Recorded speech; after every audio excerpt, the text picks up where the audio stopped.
So while everyone in Chicago was watching the Bears get creamed by the Rams, I braved the cold and went to see 28 Years Later, The Bone Temple. Loving empty theaters, I had an amazing time. And here's what I thought about the sequel to Danny Boyle and Alex Garner's amazing series under the directorial eye of Nia DaCosta.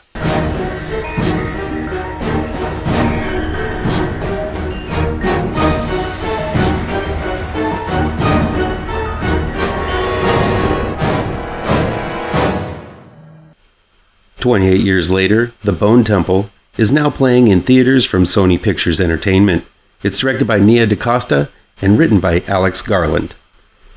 Continuing pretty much right where 28 Years Later left off, 28 Years Later, The Bone Temple picks up with young Spike, played by Alfie Williams, surrounded by the Jimmies, a group of chaotic survivors sporting blonde wigs, gold chains, and tracksuits, modeled after Jimmy Savile, a notorious British entertainer who was exposed to have committed some heinous crimes against his underage fans. The leader of the Jimmies, played by Sir Jimmy Crystal, played by Sinner's Jack O'Connell, is worst of all, ordering his band of same-named acolytes to pillage and murder both infected and the living alike. Though he doesn't adopt the Jimmies' feral appetite for chaos and murder, Spike is allowed to tag along with them. Meanwhile, Dr. Ian Kelson, played by Ralph Fiennes, attempts to study and understand the infected, specifically an alpha he calls Samson, played by Chai Lewis Perry, who he has been drugging with sedatives in order to see if some kind of bond can be made with the man Samson used to be. The two stories converge when the Jimmies happen upon the Bone Temple and mistake the iodine-covered Dr. Kelson as Old Nick, aka Satan himself, whom Sir Jimmy fancies himself as his son.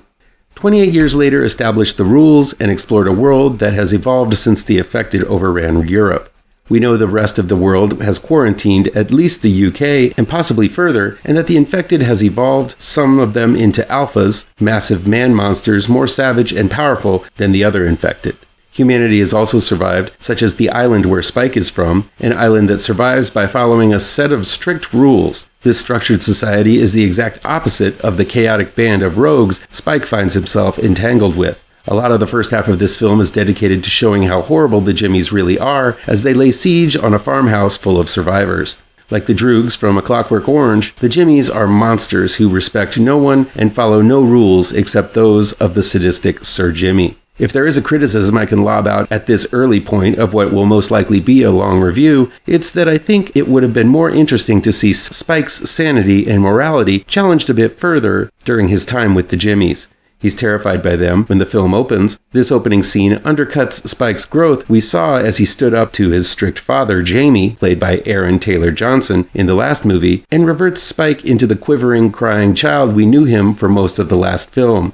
While there is an internal struggle going on with Spike as he tries to cope with basically being the Jimmy's hostage, I think seeing Spike accept Sir Jimmy's ways and do a little wilding would have shown some interesting character development. Just as Spike's dad Jamie ultimately failed him, forcing him to rebel, I think seeing Spike follow Sir Jimmy and then learning that his heinous lifestyle isn't for him either would have offered up some nice symmetry to the character. But instead, Spike is pretty horrified and understands the Jimmies are wrong from the get-go. Spike is given a lot to do and learn in the Bone Temple, and I don't think I'd want to see him wantonly murder a family, but at the same time, it feels like a regression of the character after all of that focus on him in the first film.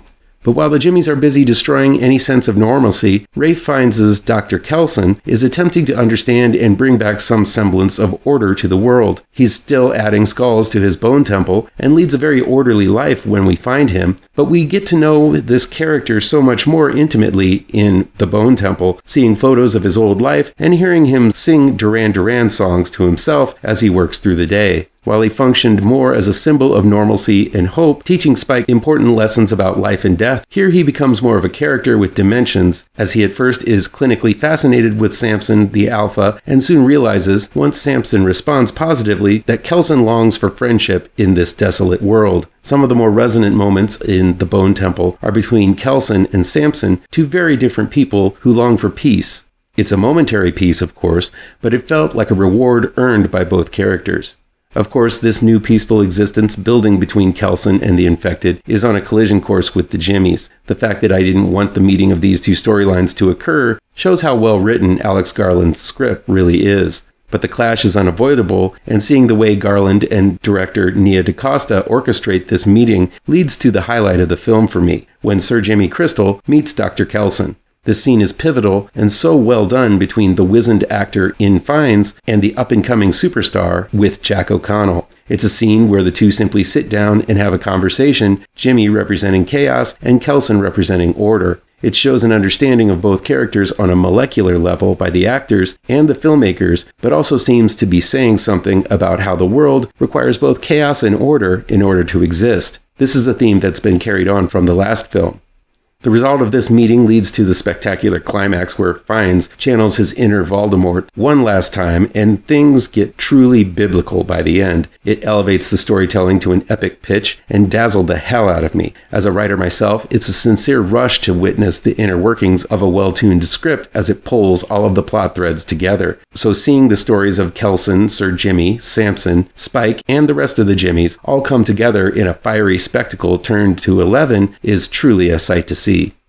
It's interesting that such a gory series as the 28 Days Later franchise offers up a film that truly is brutal and sometimes painful to experience, but still, with all of that savagery and gore, it's the turns the characters made and the characters themselves that impressed me the most. Fiennes once again delivers his usual amazing performance, but in Dr. Kelson, he's given a lot of character to chew on. Jack O'Connell offers up another iconic role to set right next to his role as the Irish vampire in Sinners. His Jimmy is savage and wild, but also seems to have immense depth to him. He's also a dead ringer for my favorite wrestler, Rowdy Roddy Piper, which I think is pretty damn awesome. And the actor should be considered if they ever make a biopic of the Rowdy one. The rest of the cast is great too. Little Alfie Williams continues to evolve as the wide-eyed innocent in the middle of these extreme characters. Aaron Careyman does a decent job as the only member of Jimmy's crew with a bit of sympathy for Spike. I do find it interesting that the Bone Temple really is a male-led narrative, with the most important characters being men, Spike, Kelson, Sir Jimmy, and Samson,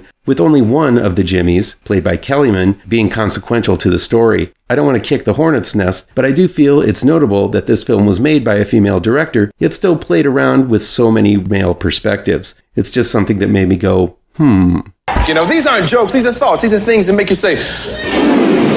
Finally, if there's a breakout performance in this film, it's Chai Lewis Perry as the Alpha, who is pants-shittingly scary, yet still manages to be soulful simply by changing his facial expression and emotional eyes.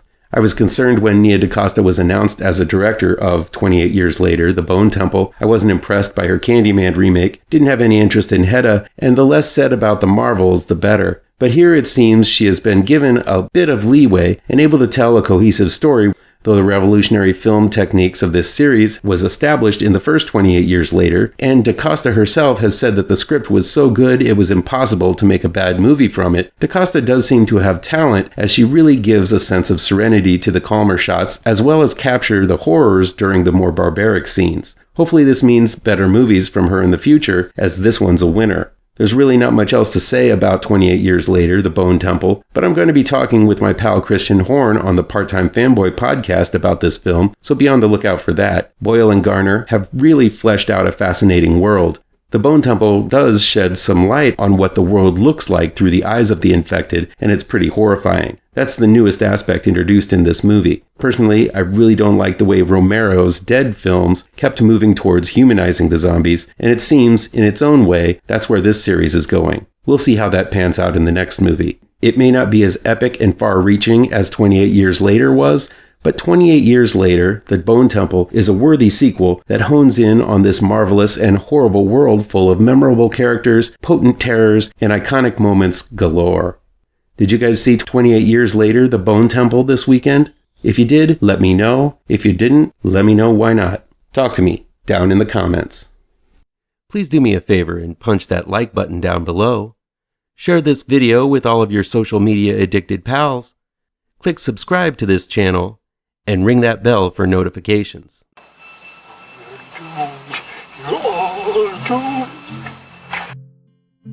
You're doomed to live the life you're meant to be, stuck inside your reality. You're